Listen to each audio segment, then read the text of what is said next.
we think they are the original full-time traveling family. They started RVing full-time on the road with their kids in 2005, and then they traveled for 9 years, came off the road for 9 years, and now have been back on the road for almost a year.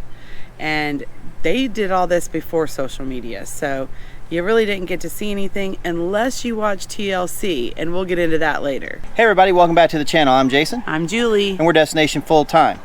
Today, we are filming with an amazing couple that we met, and we thought you guys would love to meet them. We sold our house along with almost everything we owned, and we packed up the RV to live a lifestyle on the road.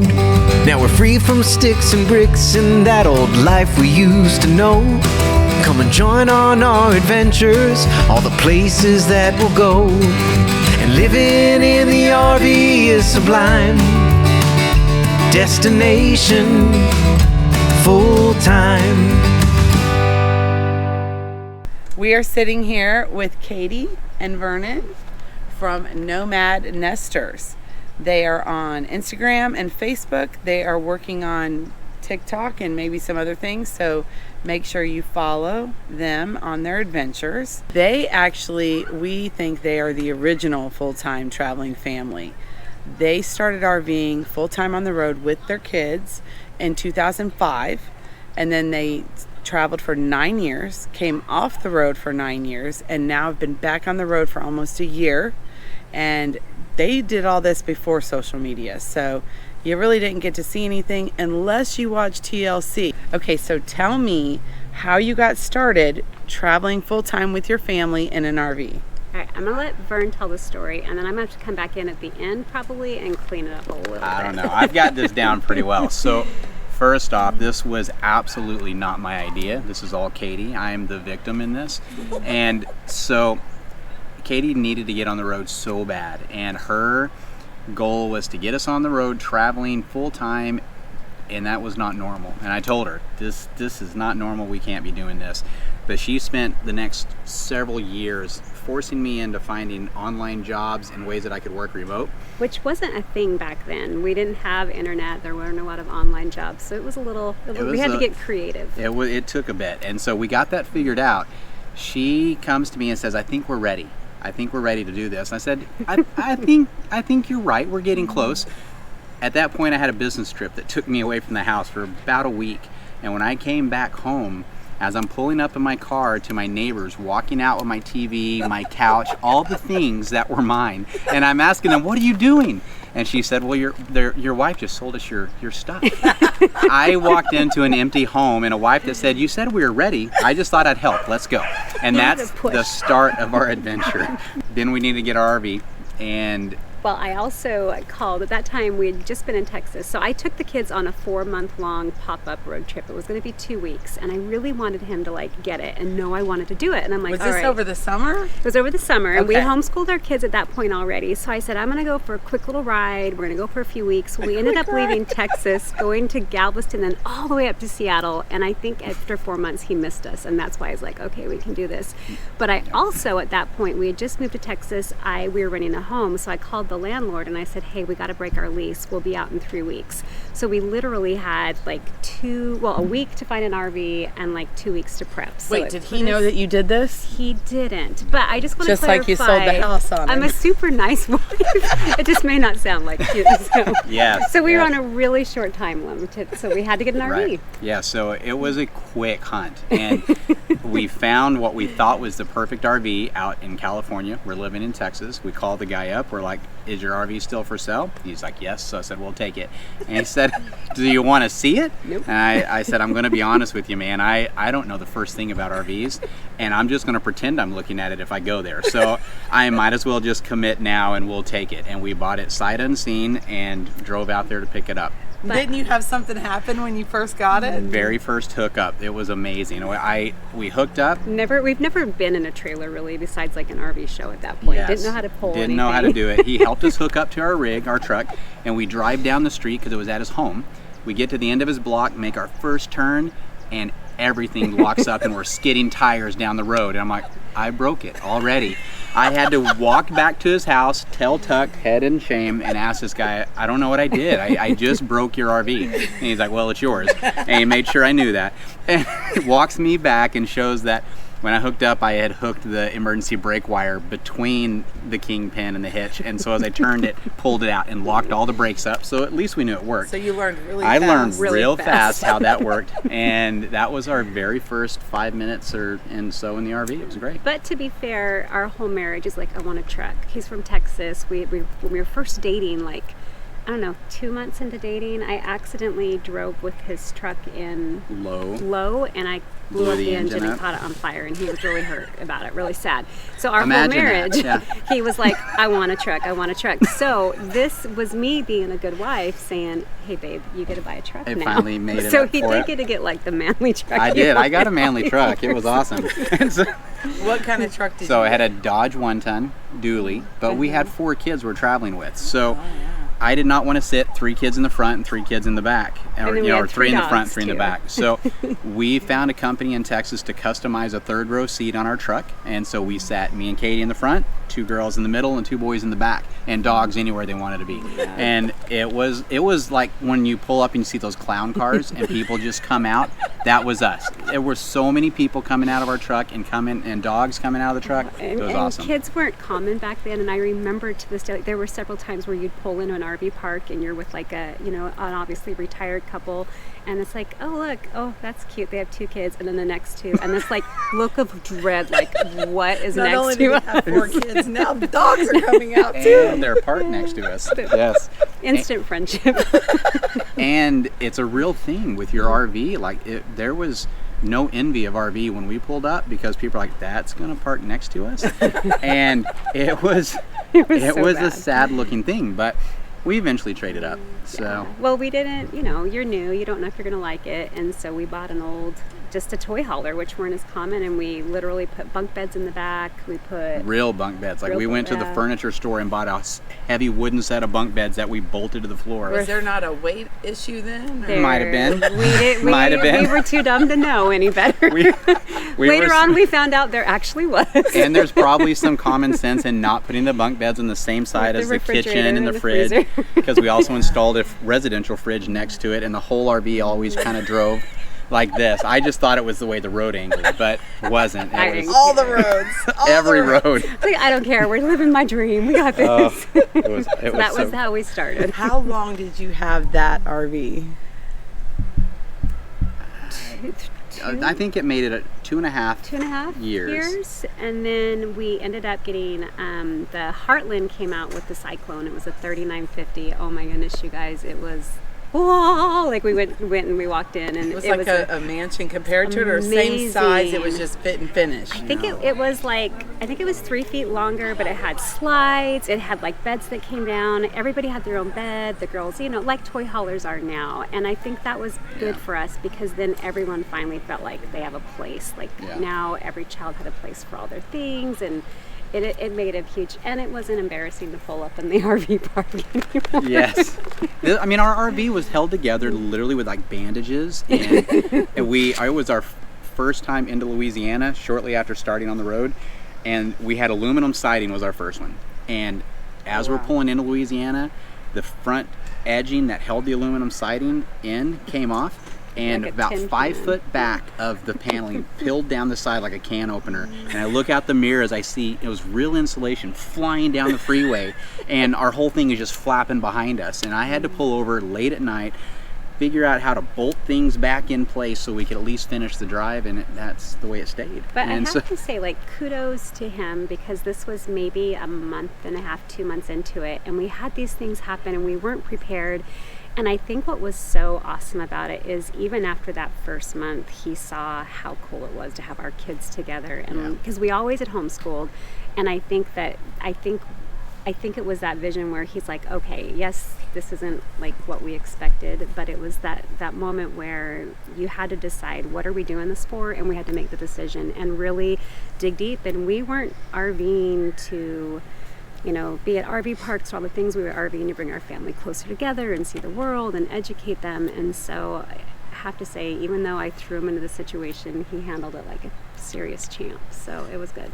Well, it doesn't sound like you panicked. You just kind of fixed it. Whatever happened, you just kind of. So are you normally laid back like that? I think that is my demeanor. And if a problem happens, I know eventually it's going to be a good story, so I might as well start from right then. Right. And so it happened, you find a solution, and you move forward. Literally became our motto. Our motto was like, bad decisions make great stories. Yeah, I love that. Yes. And that's kind of how, back then, and we didn't know there was handles and all the things, right? There weren't handles, and so we started going by the loud family is what we called ourselves. And it wasn't because our kids were loud or our truck was loud, which those things were probably true, but it was living our ultimate dream. And so we went by the loud family because that was our ultimate dream. And we both knew really on early with just how we were raised and different things, what we wanted our family to be like, and we were willing to do whatever it took to have that. And so it really was our ultimate dream, I think.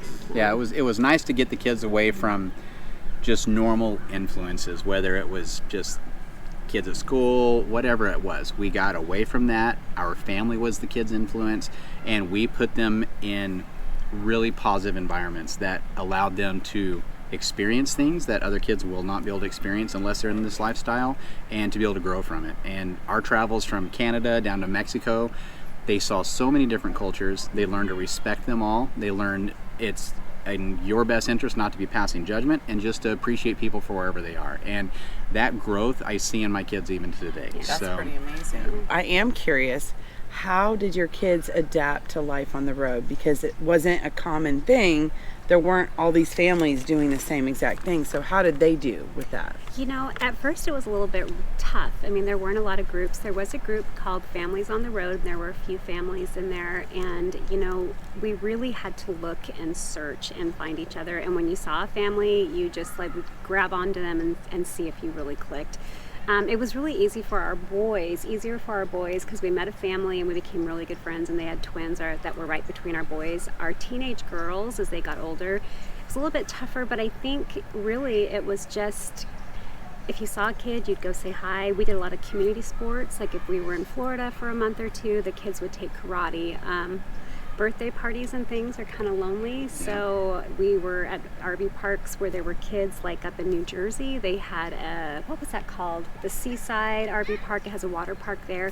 So we literally were at the park and we handed out invitations to a bunch of kids we didn't know, and we said, come have cake and have a pinata. That's awesome, and I bet they all came, right? They all came. It That's was so awesome. fun. But as we progressed, there did start to become more families, and we just really made good connections. So I would say at that time, we would have rallies, and we would get about 15, 20 families together. But that's a good amount.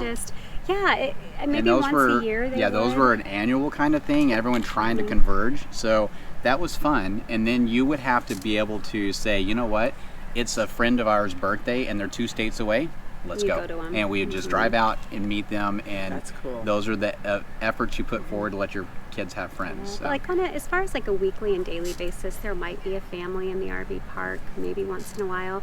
But the one thing that I think is really great about RVing in general with families is, especially back then, there weren't a lot of families and there were a lot of grandparents. And so our kids learned to, their dearest friends were, a 75-year-old man that was at Thousand Trails TTO. He was a wood carver, and my boys would go over and they learned to carve wood. So we found friends where we were. We would do church. We'd go to church and meet people. We did scouts when we were in areas.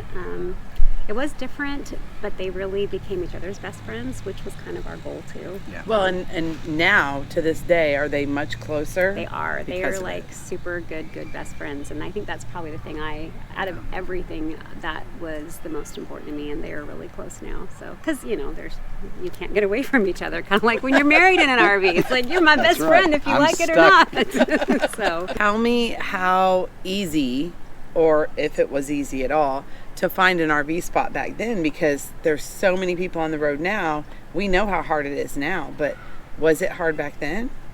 It was so easy. In fact, it's now that we've been back on the road for 11 months, we weren't prepared. Honestly, we were not prepared to have to be so organized with our schedule.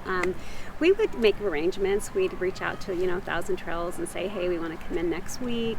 or you could even do it the day of, but it was a lot easier. And I think that gave traveling then such a different feel than now, because we didn't have to be so scheduled. So we could say, hey, let's go to Orlando, but if you found something in Georgia on the way, you could stop and you knew you had a place to stay, or that you could find the next location. So it's totally different. We actually have our next 9 months planned with RV parks and everything. And if you would have asked me that back then, I would have thought someone was insane to do that. So it does take that spontaneity out of it a little bit. But yeah, night and day now, it's really hard to find a place to stay. Yeah. I think you guys probably have found that in your travels too. Oh, absolutely. It really blows me away, because we just did the whole rainforest, and there was a day that said at 10 a.m. we open up these parks for reservations. 4 computers and I was ready. telling Katie, I was like, we don't have to be this like on the dot. She's like, yes, we do. And we got in there at 10 o'clock and hit reserve, and we had 3 computers going, and one of them didn't even make it. And so every spot was taken by 10 a.m. in like 5 seconds, and they were all taken. And I'm like, crazy? are you kidding me? And that was for what month? That was for September at the national park, Olympic Just- National Park. Yeah. Wow. Very different. I swear people have their tips and tricks on how to get everything, but they probably have 10 people standing there with their computers. Yeah. So you just have to keep adding people, I guess. Make it like That's a why group you- activity. Get 8 kids and you're all ready. Exactly. Tell me, did you do anything that was unique while you were on the road, other than being probably one of the only families that were doing it? I think the thing that stands out to me the most when you ask me that question would be, we had something called Fueling Up on Friends. Our parents were constantly saying to us, your kids are going to be so spoiled. They're on vacation all the time. They're just at Disney World, all the things. And it started making us think, what can we do to make sure that our kids are giving back? Because we aren't in a community, we're not giving back to a local church or to a local community. So we started a program that we both absolutely loved, and we called it Fueling Up on Friends. Do you want to tell them about it? because I had the same concerns. I'm like, I grew up not leaving the one house that I grew up in my entire life, and now my kids have been all over the U.S. and we are going to spoil them. And I was like, we've got to do something to let them have a way to work and give something back. So we started it was an Excel spreadsheet, and they would keep track of every dollar we spent on gas to get from point A to point B. And if it was $300 to get there, then they would do 300 minutes of service in that town. And they had to call around, they had to find a place that would let kids volunteer. And then So it was their responsibility to set this all up. 100%. Absolutely. I love that. They had to find it, and we got into grooves where like a lot of it was soup kitchens, and there's some amazing stories that came out of that. Sometimes it was we did work with Red Cross with tornado relief, and we just did a lot of things, but it was their program, and they kept track of it. It made them conscientious of how much we were spending to get somewhere, but it also let them go out and they loved it. They loved to go out and have a good time at these soup kitchens and other places to help. And I think one of the greatest things I saw happen was we were at a soup kitchen, I forget the town, it was up in Pennsylvania, I think. And we went to this place, and we saw the director pull the kids and all the staff that was volunteering to the side, and he said, listen, we're about to let all the homeless in to get some food. They're going to be ignored the rest of this week, the rest of this day. No one's going to look them in their eyes. You are going to treat them with dignity and respect today. And this isn't going to be a kitchen assembly line. You're going to seat them at a table, and you're going to bring them food and serve them until they're full. And you're going to talk to them, and you're going to refill their cups. And it impacted my kids so much that as we went to the next town and we were doing our next service project, we saw our kids pull the director there aside and was telling them what we just did. And so the director came and talked to us, and he's like, I like that. Let's change our soup kitchen. And it was amazing to see that be able to spread. And so we loved that program. And it really gave them the opportunity to want to serve, and it gave them that excitement of it wasn't just what theme park are we going to go to, is there a children's museum, but they really had the opportunity to be able to try to say, okay, what do I want to do for others? And now that actually one of our daughters, our second oldest, full-time RVs with her kids, so we have our 7 and our 5-year-old grandkids that full-time also, and they travel along with us, and so we're implementing that again, and they're doing that again because now our grandkids have the chance to keep that going. And I think out of everything we did that impacted them as far as when they became an adult and how they interact, I really think that Fueling Up on Friends was probably most significant. Don't you think? It's where most of the, you always get asked, what's your favorite place? What's the favorite thing you did on the road? They don't mention Disney. It's almost always a story that was a place that they Wow. volunteered at. Yeah. So Sounds like you raised very good kids. I think they're Very kinda cool. well. What am I trying to say? Well. Yes, thank you.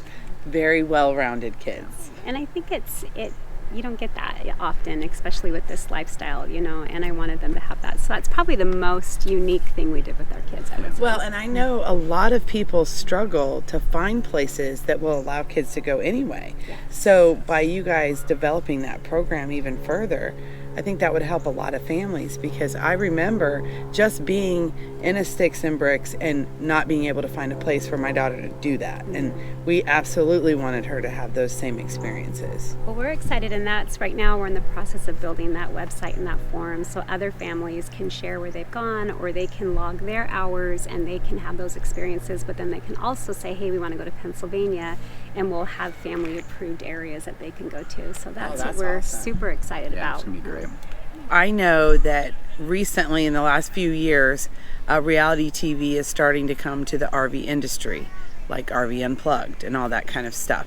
Tell me about the time you spent filming, what you were filming, who wanted to film, and how you guys were, I believe, one of the first reality TV families to RV Yeah. and be filmed. So tell us about that. So Discovery Health, they wanted to do a series on unique families, and so they were looking for families that were doing things different. So there was the family that thought they were pirates, and there was a family that was a circus family, and they were like, oh, we should have a traveling gypsy family. I don't know what they were thinking, but I think ultimately there's just more support to the fact that I didn't think this was a unique way to, or it was a unique way to live. So he wanted it was unique. And so we had a gathering, our annual rally, and there were about 20 families there, and Discovery Health reached out to the woman that put it together, Kimberly Goza. She was really like the big pioneer. They raised their kid from the time he was born, and they did traveling shows, and they said, hey, do you know anyone that's interested? So Discovery Health came out and they interviewed families, and I'm not sure why, I think they thought we were crazy or whatever, but they started doing a television series on our family and traveling. And after a few episodes, then TLC got involved, and it was with TLC, and it was documenting our travels and what it's like living on the road, and how your teenagers feel about it and how your kids feel about it. And it was quite an interesting experience. it was really unique for a lot of reasons. One, it's a hard thing to get used to, going out to a children's museum with a full film crew around you and trying to act normal. Right. But once you get used to that, then you cram that whole film crew into your RV, and cameras everywhere, and mic booms you can't have everywhere. the AC on because it disrupts Yes, the and mic. we're in You're sweating we're in bullets. hot Totally places, no AC, and trying to have normal family interactions. And not sweat. Yes, oh, it was crazy, But but it was exciting. It was, because it gave us the chance to do things that we wouldn't be able to do. Like, we got to go to the top of the Empire State Building on a private tour, or I know this is going to sound silly, but I got to spin wool on Martha Washington's spinning wheel, and I'm Oh, no, a that's spinner, pretty and I was awesome. like, this is so awesome. And we had the opportunity to do these amazing things because of that, and I think that was really fun for our family to get those opportunities. And how long roughly did they For film? about 18 months. Wow, that's a long time. And we realized quickly, like, you know, it started as a docu-series kind of thing, that it's really cool, but it wasn't so much for our family. We loved the people that were filming, but reality TV also needs a little bit more drama and all those things that we were like... Y'all weren't dramatic enough? I know, I kept trying to be we tried so once. drama.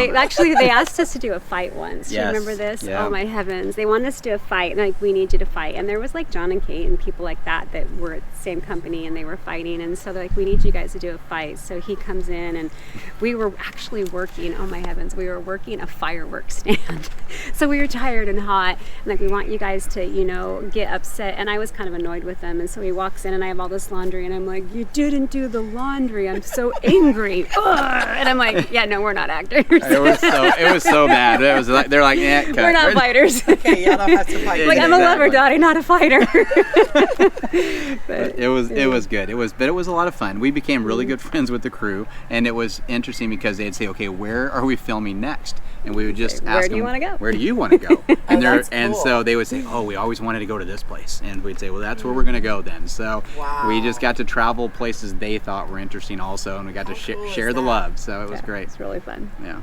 tell me about the time you were filming in Times Square in your RV. Yes. Doesn't everyone just drive their RV in Times Square? Of course. So it was to be on the Today Show, and it was for the release of the show we were doing with TLC and Discovery. So it was a promotion. And it was a promotion, Very but cool. they wanted the RV there. They said this will be a perfect backdrop, is to have your entire 44-foot rig sitting in Times Square. And I'm like, yeah, that's great. Which I thought was really cool because I didn't have to Yeah, worry about that's really logistics. cool. I'm Yes. like, I don't drive this And, thing. and the starting point was, they said, this is the number you call for permits. I called the number, and they said, measure between each axle, the kingpin, give me all these measurements so we know if you'll even fit in Times Square. Wow. I did exactly what they needed. I called in, gave them the measurements. The lady's like, oh, son, that's too big. You're not going to fit. And so I said, that makes sense. I said, what were the measurements? And so she told me what was allowed. We should not share this. I- though. I love it. I hung up. I called right back and got a different person and gave them those measurements. They said, you're set. That works. So I'm a good driver. I knew I could make up the difference. So we get this rig pulled into downtown. Well, we had a police escort. It was 4 in the Yes. morning, which 3 in the morning, and we 3 in felt the morning. okay because we had a police escort. So I'm like, great. They promised a police escort in and a police escort out. Yes, and going in was so easy. I mean, just, it's awesome, quiet streets. It worked. The way out, it was it's just before lunchtime by the time the show wrapped up and we were ready to leave, and so it is chaos. And they got the police escort there for us. Took a while because we had some technical problems even getting the landing gear back up so we could drive out. Oh, wow. And this cop was a little impatient, and so as soon as he got the first turn and blocked traffic for us to get on the main road out to the George Washington Bridge, he stops his car. This is how it goes. He walks back to the truck. He's like, listen, from here it's a straight shot. You just go right down this, you take a turn, you're on the George Washington, you're out of here. Just go. And he left me. I'm a 44-foot I gotta interrupt rig. you though. It was my daughter's birthday, so Yes. I took the 2 teenage girls to go see Wicked. So he's alone in a car with like a 9-year-old and a 7-year-old and 3 dogs. Okay, so he doesn't have any help with these 2 boys. I have no co-pilots. I have no police escort. I have rush hour traffic. Oh, my God. And you have no GPS. And I have no GPS. And so we start going, and I mean traffic jams because I'm an entire city block long. I think you're bigger. And so we get going, and my first mistake happens because I went to the wrong direction on the bridge. So I'm heading the wrong way out of New York instead of going towards the RV park. So I had to quickly find an exit. I get off the exit, and again, no GPS. So as soon as I get off the exit, there is a low bridge sign. The low bridge sign covers the exit. I can't even get off the exit. Oh, no. And I'm stopped, and cars are piled up behind me on the George Washington Bridge, and of course they're all honking to cheer me on, and so Our kids learned a lot of language that day.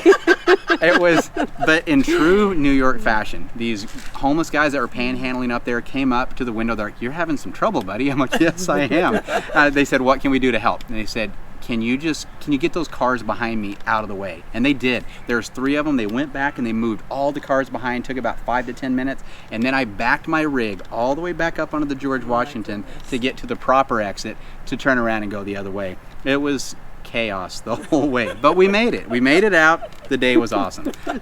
And see, he handles that stuff like a pro. That stuff puts me over the edge, and I get so anxious. And I do have to say, like, whenever we have these things happen, it's the attitude. Like, I think we've all been there, right? You've got your RV stuck, you're stuck in the mud, or once we accidentally dumped our sewer into the sprinkler system and not the sewer pump and everything.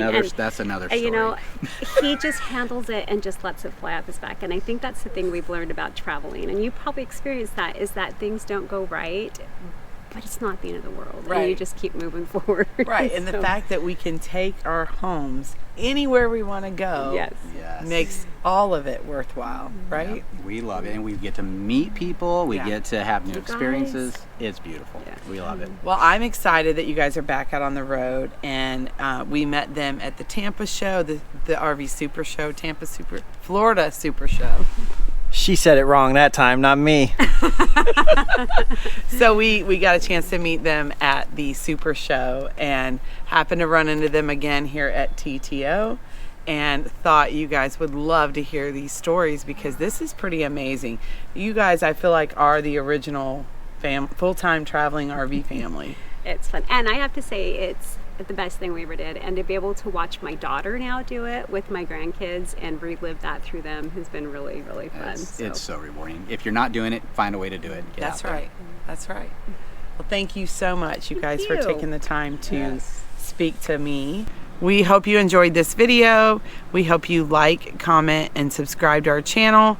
And until next time, we hope you find your next Destination. Thanks for watching. And living in the RV is sublime. Destination full time.